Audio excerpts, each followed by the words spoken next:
Welcome to Radio Lifestyle, and today we have a very special guest who's going to be talking to us about addictions. His name is Dr. Robert Lefever.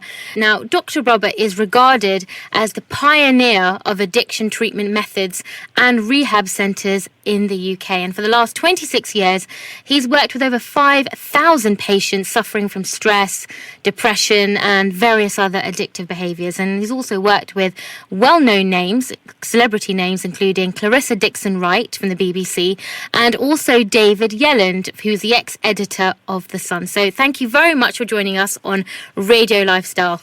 Thank you. How are you, Dr. Robert? In great shape. Thank you. Fantastic. Now, I'm sure you're aware that we all have our own different interpretations, our own different meanings of what the word addiction really means. So, for the sake of clarity, what do you mean by the term addiction? It's the inability to predict what will happen after you take the first use of a mood-altering substance or process in any day. So in other words, people will say, well, yeah, I always get smashed because that's what I intended. But the addict is someone who says, I don't know whether I'm going to go off into a binge, or whether I can just have two and put it down, or whether I'm going to wake up in the street or in someone else's bed or in prison, or I just don't know. Okay, and there are various types of addictions, from drug to alcohol to gambling and workaholism. What is the most common type of addiction that you've worked with? Nicotine addiction.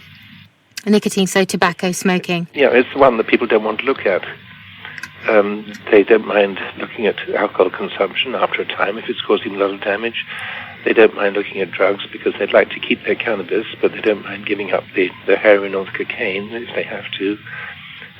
They don't really want to look at sugar and white flour as the basic underlying addictive substances in eating disorders. But nobody wants to look at nicotine. They just call it cigarette smoking. They don't call it nicotine addiction, which is what it is.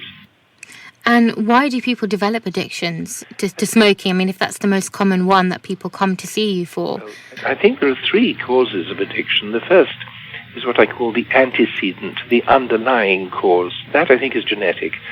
Some of us just have a genetic predisposition towards having an addicted nature. And people talk about an addictive personality. I don't think there's any such thing. We all have our own personalities, but some of us have an addicted nature. It runs in families. And if you look at my family, for example, my mother's mother was alcoholic. That killed her. My father's father was alcoholic as well. My mother was spherical. She was 5'2" and 15 stone. I'm an addict myself. I've handed it on to some of my children, and so on. So it runs in families. So that's the antecedent cause. The next one is trauma. Something wakes up the need for mood alteration. There's some form of abuse or abandonment or some traumatic episode that says, hey, I've got to change the way I feel. I've got to. And then the third is exposure. Now, that is, we use whatever's available. I'm afraid it's rather sad, really. I've never used cocaine. There's a very good reason for that. I'm too old. That's what's sad about it. It just wasn't around in my childhood. In my children's generation, it was all over the place, and certainly now it is as well. But yes. In my generation, I had no choice. I couldn't go and get blasted on cocaine or heroin or anything like that. It just wasn't there. So we went into alcohol or nicotine or gambling or the things that were available. Now then, if you want treatment, you have to do those three things in reverse. If you really want to have an addiction problem, you want to get it nailed, you've got to be abstinent. You can't afford just to try to drink sensibly. That doesn't work for those of us who've got an addictive nature. So you've got to start with being abstinent from anything that you're hooked on. And I'm sorry, that does include alcohol and it does include cannabis. So you mentioned that you had an addiction problem yourself. Yes. Could you tell us more about that? Well, I didn't see it. Everybody else saw it, but I didn't. I was 47 when my wife was sitting in front of a divorce lawyer, and I went straight round to our doctor and I said, well, what's the matter with Meg? And he said, no, it's not Meg, Robert, it's you. Well, you could have fooled me. I still had a full-time job as a GP. I paid the mortgage. I, looked after the children. I didn't beat them or whatever. And I couldn't see what was the matter. I thought, because I was married, then everything was fine.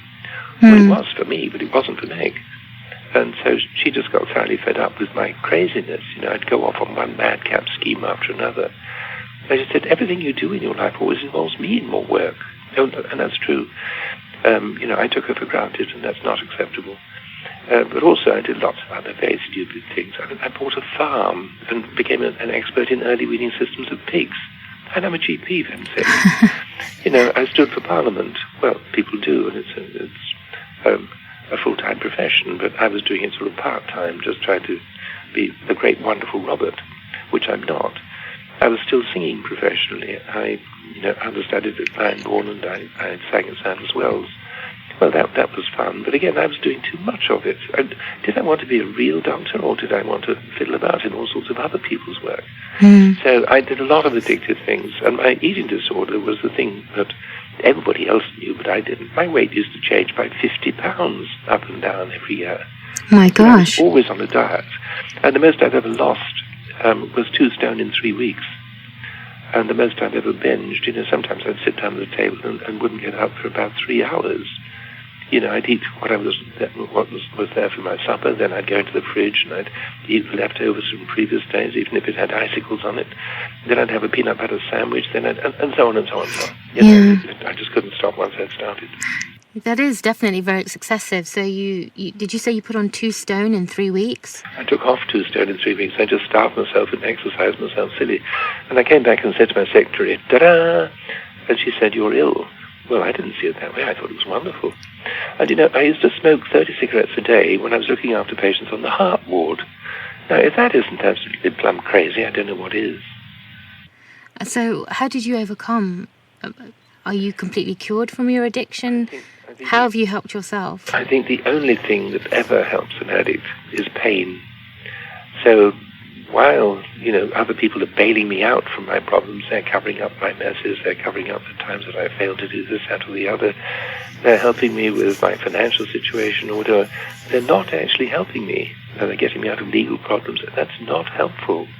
Because the only thing that's going to make me change is pain. When I say, I can't go on with this, I really can't go on with this, then I can be helped because I'm listening. Prior to that, I'll find all sorts of rationalizations, excuses, reasons why it's perfectly okay. I'm not an addict. I just didn't see it. With pain, yep, I had to see it. And do you feel that would you classify yourself as somebody who's completely cured, or would you say you're still working on that in yourself? It's a continuing thing. I haven't used any addictive substance or process for 28 years.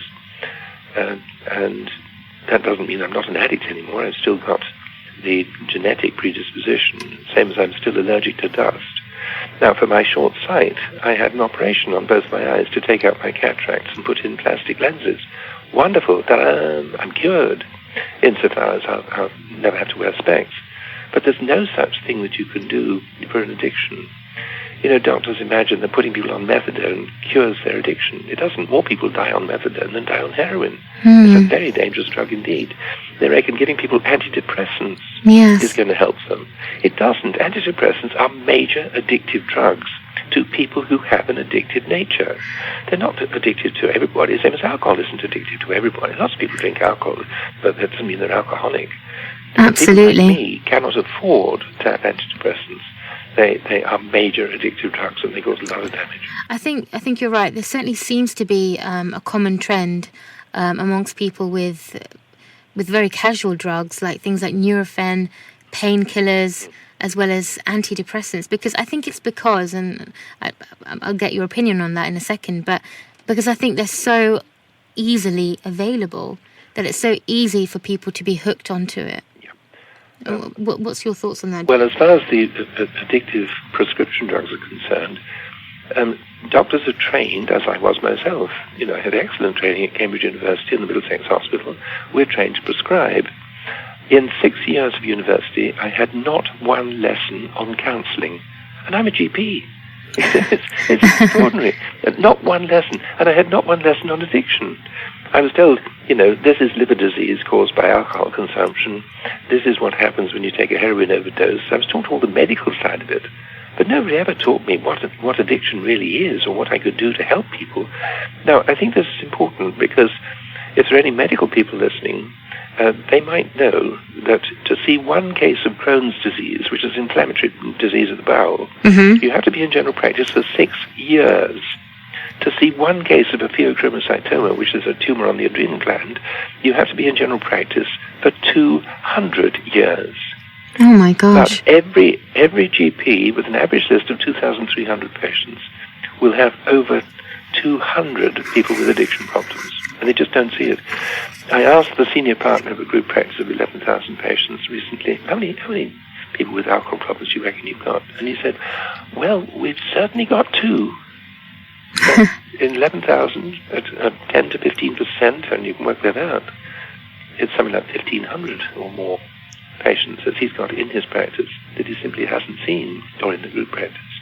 Because we don't. Doctors are not trained to do that. We're trained to prescribe. Yeah. We're trained to prescribe. We're trained to prescribe. What's the solution to this problem? Another drug. Now, this isn't just the pharmaceutical industry pushing it. It's also we doctors thinking, well, what else could I do? It's what I'm trained to do. It's what I've got to do. I've got to help my patients. And what I'm saying, well, is it really help? Is it really the best thing to do? Now, what happened to me was a patient of mine said, I'd like to find out, Robert, if this drug is mood-altering. And I said, what do you mean, mood-altering? She said, well, I'm a recovering heroin addict. I said, what? You can't possibly be. I know your father. We were at university together. Well, I am. I said, well, what does recovering mean? He said, well, I don't do it now. I go to Narcotics Anonymous. I said, what's that? You hold hands underneath Waterloo Bridge or something? And she said, oh, very funny, but have you ever been to a meeting of Alcoholics Anonymous or Narcotics Anonymous or Overeaters Anonymous? Any of those? I said, well, no. Do you think I should? And she said, well, I think you might benefit as part of your education to go and see what actually happens. And so I did. I went to the Red Cross Centre in Fulham and to a meeting of Narcotics Anonymous, and the first thing was I bumped into 3 patients of mine. Oh my gosh. And they said, hello, Robert. I said, no, not me. I'm just here to find out. They said, oh. But I said, but hang on a minute. Why didn't you tell me that you had a problem? And they said, oh, come on, Robert. You're a doctor. So the point really is that as people who had addictions, they had gone to see doctors, and the doctors really couldn't help them. So then they had to seek other help. I'm not actually blaming the doctors at all. I mean, we can only do what we are trained to do. For example, I don't speak Russian. I'm not going to be blamed for not speaking Russian. I've never been taught it. I suppose I could speak Russian if I really wanted to. But the point is that doctors are not trained to counsel. They're not trained about addiction. They're trained to prescribe. And therefore, what they perfectly understandably do is to prescribe. So what I think is wrong is medical education. I think that's where we got to start. I'm not blaming my professional colleagues. They have a difficult enough job without having me on their backs. Okay, so in terms of addictions versus normality, there seems to be some sort of fine line between having a passion for something and then being classified and put in that category of being addicted to something. So I'll give you an example. For example, I really enjoy going shopping, for example, and from time to time, I like having a little bit of retail therapy. Yep. Now, does that mean that I'm addicted, or is that perfectly normal? Have a look at my website and you'll see that there are ways in which we can diagnose on specific addictive characteristics. For example, an addict, I'll use alcohol as an example. Someone who's got an alcohol problem will always have it on his mind, either to give it up or maybe to use sensibly. It's always be a preoccupation. Secondly, he'll be perfectly happy drinking on his own. Third, he'll use it as a medicine, use it as a tranquilizer or as a sleeping tablet. Fourth, he'll use it primarily for its mood-altering effect. I mean, my wife used to drink for the taste. I've got no idea what that's about. I don't drink for the taste. I drink for the yeah. Fifth, you protect the supply. This is the alcohol money that is ring-fenced. Over here is the money for the mortgage, the money for the holiday money, and so on. All that's negotiable. Number 6, and this is the one I mentioned earlier, the inability to predict what's going to happen after you first start in any day. 7, having a higher capacity than other people. I remember my son saying, Dad, I had 16 pints and 10 shorts, and I still wasn't drunk, and that proves I'm not alcoholic. I said, I'm sorry, Rob, it means you are. You're one of us. They have a higher capacity. Number 8, continuing without damage, or without stopping. Sorry, I've said that wrong. Continuing without awareness of the damage. We just don't see it. And if we do see it, well, we still don't really attach it. The chap who's lost his wife, lost his job, lost his driving license, he doesn't blame the alcohol. He goes to the pub for comfort. Number 10, cross-addicting into other things. You come out of the alcohol, you go into the nicotine, you come out of the nicotine, you go into the sugar, and so on. Sorry, that was number 9. Number 10 is continuing despite the repeated serious concern of other people. Lots of people express their concerns to me. I just thought they were wrong. And then there are 2 more, drug-seeking behavior. You won't get out of bed, but if somebody tells you some high-class weed, you'll go there, you'll get out of bed and you'll run towards it. And finally, the drug-dependent behavior. You can't start the day until you've had your shot or fix or whatever it is. Now, it doesn't mean to say that you diagnose simply on somebody who drinks or uses in the mornings. That's not true. A lot of clergymen serve Holy Communion the first thing in the morning. A lot of night shift workers will have a drink before they go to bed in the morning. So to have a drink in the morning, that doesn't do it. And to drink spirits rather than alcohol or wine, beer or wine, that doesn't do it either. It's why we use these various things. Why? Not what or when or which or how much. That's irrelevant. So in terms of the big why factor as to why people do it, would you say that a major factor is to deal with emotions? Well, yes, but there are a great many people who find other ways of dealing with their emotions, as I do now. For example, my wife Pat and my wife Meg died 3 years ago, and I'm now married to Pat, and we have a most wonderful time going to one opera after another. Now that's mood-altering. We went to the Curzon in King's Road to see the Live in the Met HD series transmitted from the Metropolitan Opera House, New York. We saw Parsifal, the Wagner opera. Now, we were in there from 5 o'clock in the evening until just after 11. We were in there 6 hours. Well, other people would say, my God. But I would say, if that isn't heaven, I don't know what is. So, in other words, I have my own way of being happy and looking after myself. And my relationship with Pat is divine. So, that's what really matters to me, is my values, my behavior, and my relationships. That's what I have to look at. Absolutely. The active cause of my addiction, they were all over the place.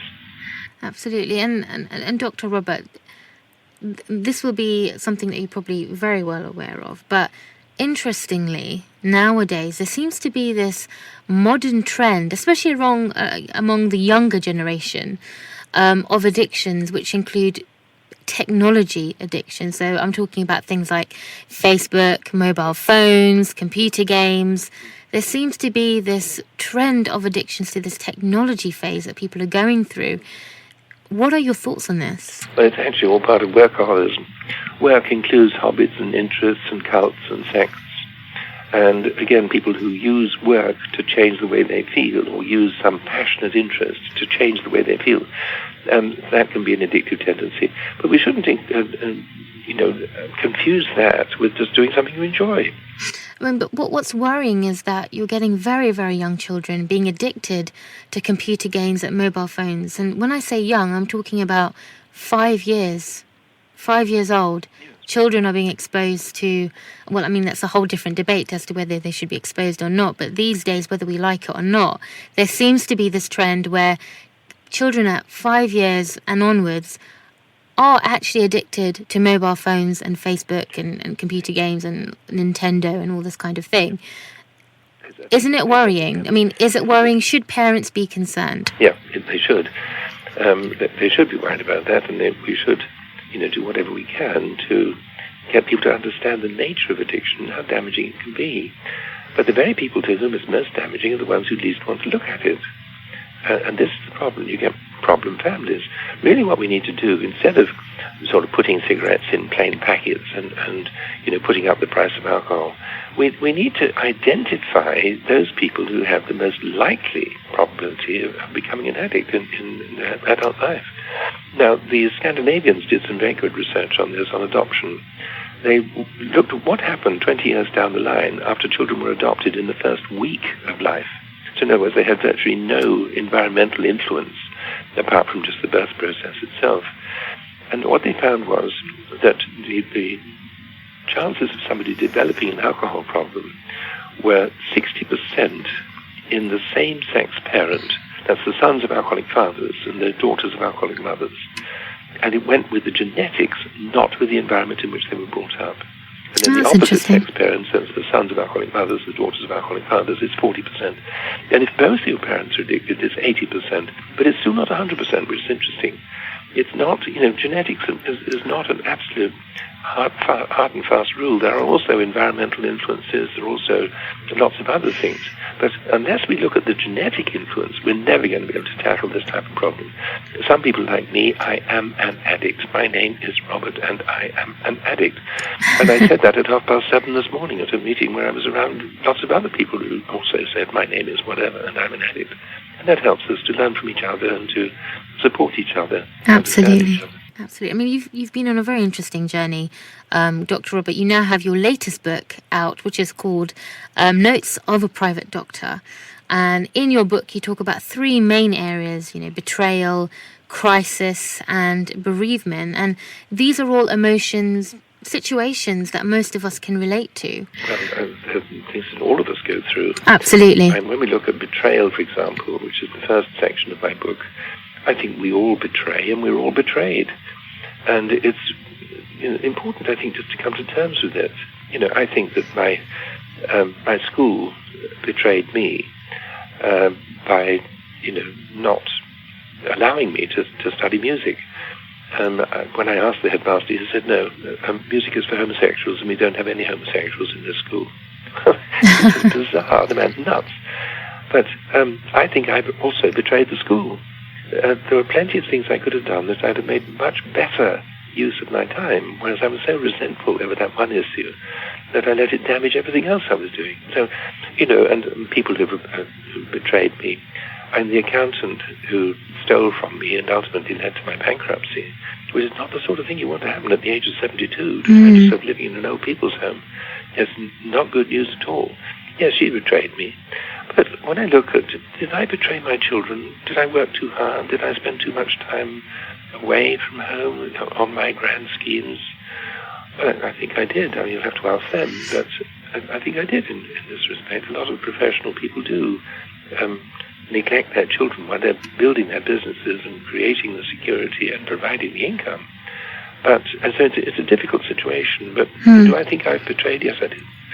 Then the second part of the book is crisis. Well, that was really the story of the impending bankruptcy and then ultimately bankrupt. I lost my home, I lost my cottage in the country, I lost my job, I lost my friendships. People are not desperately interested in somebody who's not able to provide anything. I lost my medical practice, I lost my pension, I lost my insurance, I lost, you name it, I lost it. Yeah. And I say my wife was right beside me, Meg was right beside me in all of that. And so she lost it all too. Now, it isn't that she had no responsibility for her own self, looking after herself, but really I'm so dominant, I'm so, I can talk the hind legs off a donkey. And, I really did betray Meg over that, not really caring primarily for her. I was looking after my staff, I was looking after my ideas, I was generating this, that, and the other, creating wonderful places and ideas and so on, but not looking after my wife, and I'm ashamed of that. And the crisis that brought me down obviously also brought her down. Anyway, then, 3 weeks after I came out of bankruptcy, my wife died. Bang, just like that. She had a stroke. An artery in her brain popped, and her skull filled up with blood, and she died. And that was not an easy time. I'd already lost everything, as I've described. I can imagine. And we were married for 48 and a half years. So how do you come through that? There I was living in an old people's home, 70 miles outside London. I lost my culture. I'm a South Kensington animal. I've lived here and worked here for 45 years. Well, here I am back again. We come through, I think, with our values. That's what helps us. It isn't just being as fortunate as I've been to marry again and to find somebody who's just happened to be with. I was already on the way to really looking after myself again, despite really terrible times. I lost 1.5 stone in weight, not because I wasn't eating. I was eating well, but I was trembling the whole time. I got frozen shoulder. I got pain in the back. I collapsed a vertebra from osteoporosis. My blood pressure went up. My pulse rate became irregular. All these things are stress symptoms, and I certainly had all of those, and it makes me very understanding of other people who have that type of symptom. Yeah, I mean, I think the 3 areas that are in your book, and it's a very, very interesting story that you have, we can all relate to it, absolutely. So if any of our listeners are interested to get a copy of that book or find out more, then log on to www.notesofAprivatedoctor.com. And if you're interested to find out more information about Dr. Robert, or indeed want to contact him to discuss any addiction issues, whether that's for yourself or for somebody that you know, then you can contact him through his website on www.dr-robert.com. And his book, Notes of a Private Doctor, is now available from Amazon. Thank you very much for your time, Dr. Robert, today.